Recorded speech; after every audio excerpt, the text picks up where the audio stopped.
How's it going, everybody? Landon here with the Truck Boss Show. Excited about this edition of our show where we're live on site here in Oklahoma City at the Oklahoma Highway Patrol. As always, next to my dear friend Isela. Hey guys, how's it going? And a special guest who allowed us to come into your world today. Can't thank you enough. Trooper Hellums, appreciate your time. You're welcome, sir. Absolutely. Hey, let us know where you're watching from. If you're down in Dallas, up in New York, over in California, let us know. Jump into the conversation. Share this video because we're going to be talking about three important questions when it comes to the relationship between law enforcement and drivers, OTRs, owner-operators, small fleets out on the road every single day. So let's dive right into it. Trooper Hellums, first off, you've been in law enforcement for 19 and a half years. Yes, sir. So you have a lot of experience. Is that correct? Correct. Yeah, obviously. Yes, it's correct. You were telling before we went live here, how many roadside inspections or trucks do you guys inspect every year? Well, each of us have, I guess roughly 500 inspections that each of us do a year. And the team is what about full-time is around 42 here in Oklahoma. Correct, 42 for 77 counties in the state of Oklahoma, full-time guys. That is a lot, over thousands and thousands of roadside inspections. So you're going to be able to share some awesome insight and bring it to you guys. So definitely want to stay tuned.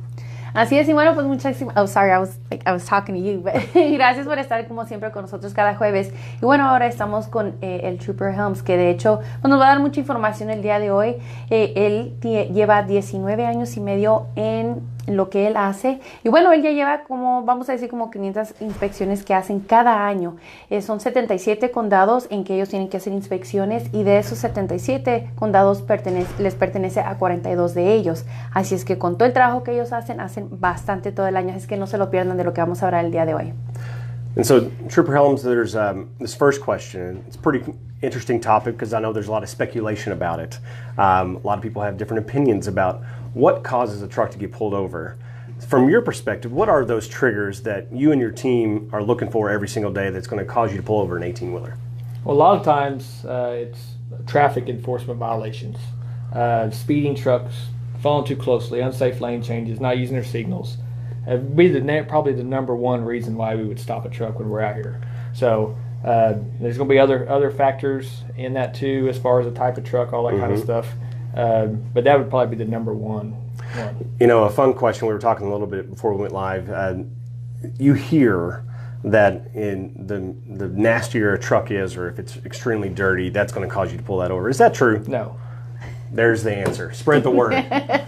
It's not true. Bueno, una de las preguntas que está preguntando Landon es ¿cuáles son una de las razones en cual pueden detenerlo si usted va en su camión? Bueno, una de esas es igual como viene siendo lo normal. Si usted va manejando exceso de velocidad, está cambiando de un carril a otro ilegalmente.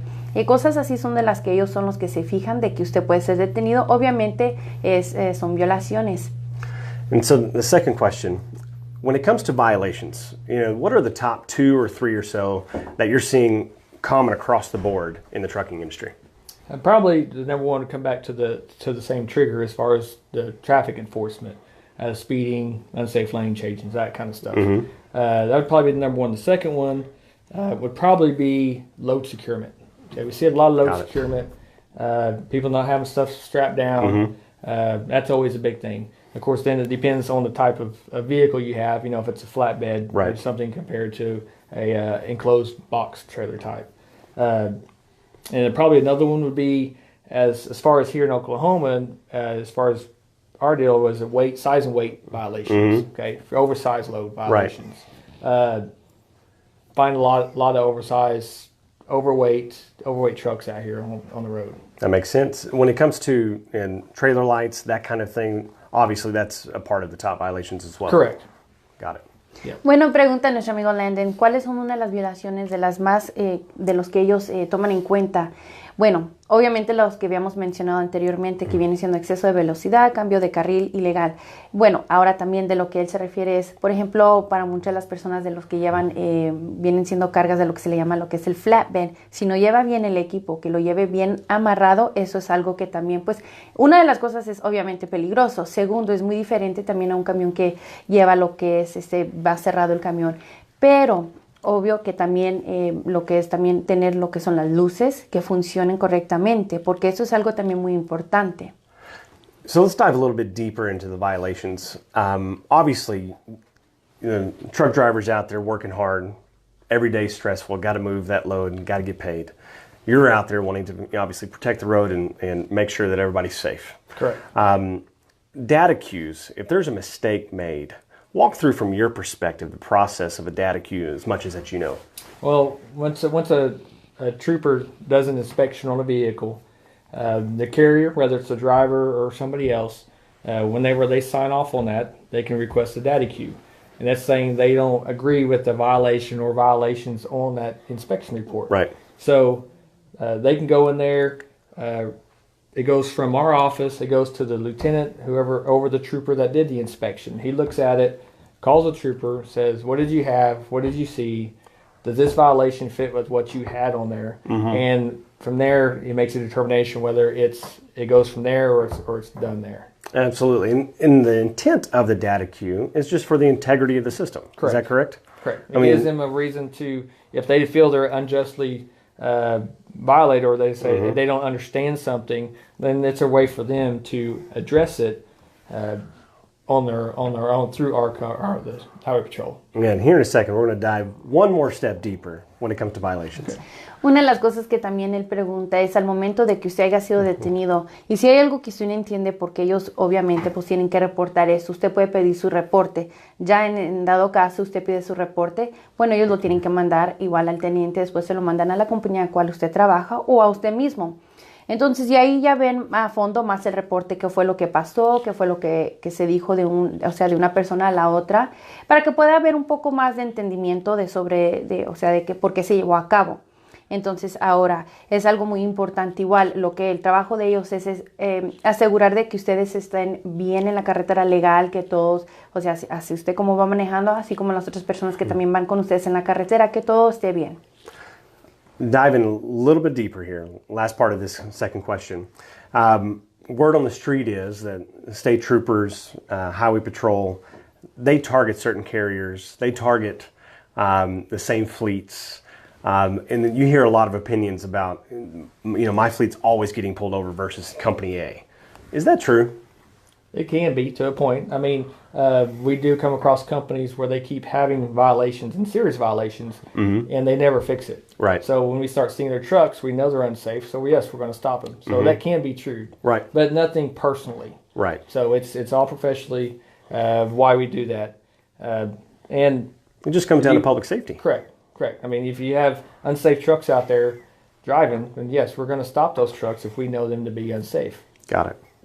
Una de las otras preguntas que él también pregunta es, bueno, el rumor puede ser opinión, puede ser algo cierto. Le pregunta que si es cierto de que muchas las veces ellos se enfocan en ciertas compañías. Mucha gente ha hecho el comentario, bueno, siempre que mis camiones salen en la carretera, siempre me detienen a mis choferes, pero a la otra compañía no. Entonces le pregunta él que si eso es cierto. Él lo confirma, dice, puede ser que sí, pero porque a veces esas compañías ya tienen una reputación de que, bueno, están en la carretera, obviamente ellos, lo importante es la seguridad de toda la gente que va en la carretera, ya sea uno que va manejando camión o en auto. Ahora, si ellos ya tienen ustedes tienen la reputación de que por X razón hay ciertas cosas que no han pasado sus inspecciones, y pues obviamente ellos ya saben, sí los van a detener y van a hacer las inspecciones, y si usted pues no pasa, obviamente les afecta. Claro que hay otras compañías, aunque sean nuevas o viejas, no importa. Pero igual, lo importante es que la reputación de uno, siempre tener todo legal para que usted no tenga problemas. Last question here. When it comes to public perception, the relationship between law enforcement, drivers on the road, what's your opinion of where that relationship stands? Is it a good one? Can it be improved? If so, how? I think it's a good one, depending on the company. I mean, if the company's a good company, then usually we don't have any. I don't really have very many issues with drivers with their companies. They're usually pretty nice. Right. Talk to you, but they still don't want to be stopped. I mean, we understand that when a truck's not rolling, it's not making money. Of course. So it's all good until they get stopped. But what we have to do, we have to stop, make sure they're going down the road that's safe. So. I think as far as improving it is maybe a little more information as far as we go to them as far as what our job and responsibility is. And I know they understand why we're there. Right. A lot of them think it's just we're out there just to make money, which is not true. Especially at the end of the month. You got to pull over about 14 more trucks. Yes. But that has no way of what we do out there. So it's really, if we can, maybe come in and do a safety talk with their company and all their drivers, they can understand why we do this. I could show them plenty of pictures of fatality crashes, even serious crashes involving commercial motor vehicles, old and new. And of where things happen, that's why we're there, is to prevent that stuff from happening. So it's kind of, they understand, but as long as it's not them being stopped, they're okay with it. They're okay. That makes a lot of sense. But at the end of the day, these are a lot of things that we've actually seen on the road here ourselves. These are accidents that can be prevented, but they're very dangerous. Correct. Yeah, and on the flip side, we were talking about this as well, is if they're going through multiple roadside inspections and they have a great safety score, it's only going to benefit their business long term. Correct. That's right. Yeah, absolutely. Bueno, también obviamente lo más importante para ellos es la relación que llevan con los troqueros en la carretera. Llevan buena relación. Obviamente entienden ellos que lo más importante es para ustedes es seguir en la carretera, tienen que seguir corriendo, tienen que entregar un viaje, su carga.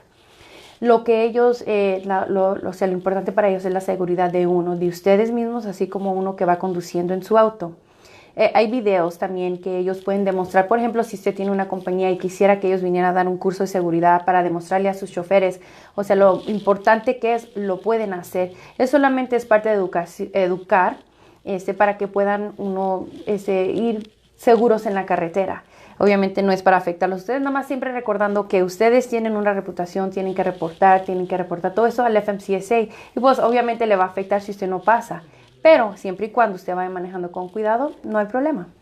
So guys, thank you so much for being a part of this great edition of the Truck Boss Show. If we haven't answered any of the questions that you may have, throw them into the comment thread. We'll work with Trooper Hellums, make sure we get that answer to you in a timely fashion.